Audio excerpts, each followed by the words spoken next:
Does anyone else remember Joni Cunningham's best friend, Jenny Piccalo? For the first handful of seasons of Happy Days, she was only spoken about but never seen. But then, in 1980, the character became an on-screen reality when Cathy Silvers joined the show.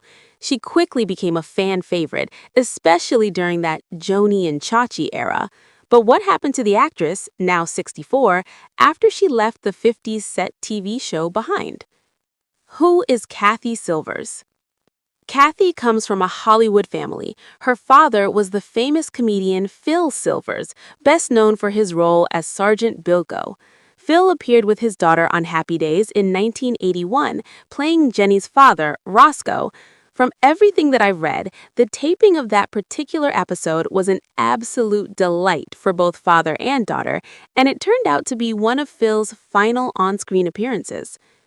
Growing up in a showbiz family, you would think that Cathy would have been on TV since she was a little girl, but that simply wasn't the case. You see, her parents wanted her to have a normal childhood. Even though she had demonstrated a desire to be on stage since she was very young, Cathy was such a ham, in fact, that her family called her Little Phil. In a 1981 issue of TV Guide, Cathy was quick to give credit where credit is due. Way back then, she said, "I get my comedic timing from my dad." What did Cathy Silvers do after Happy Days? After Happy Days, Cathy landed a recurring gig on the TV series Foley Square from 1985 to 1986. But after that, she took a step back from acting. She got married for the first time in 1988 to Alexander Burnett. The couple had 2 children together.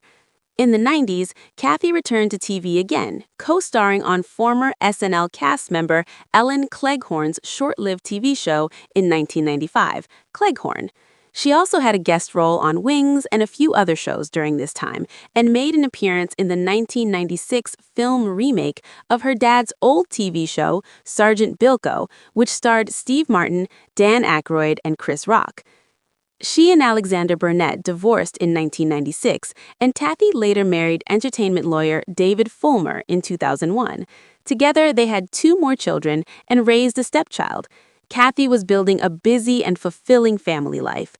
As offers started to slow down a bit, Cathy made a very conscious decision to focus more on her family and pursue her education and business interests. She earned a degree in marketing from American University and started her own business. A dedicated vegan, Cathy founded a service that delivers organic produce from farmers markets to customers all across Los Angeles County. She also wrote a book in 2007 called Happy Days, Healthy Living, where she shares her tips on health and wellness. In 2017, Cathy reunited with her Happy Days cast members to honor and remember Erin Moran at her memorial. Erin passed away that year from cancer at the all-too-young age of 56. At the time, Cathy told Us Weekly, "It was very emotional. We were a private family and a public family. It's an interesting dynamic. It was bittersweet and very loving and a lot of laughter and a lot of tears."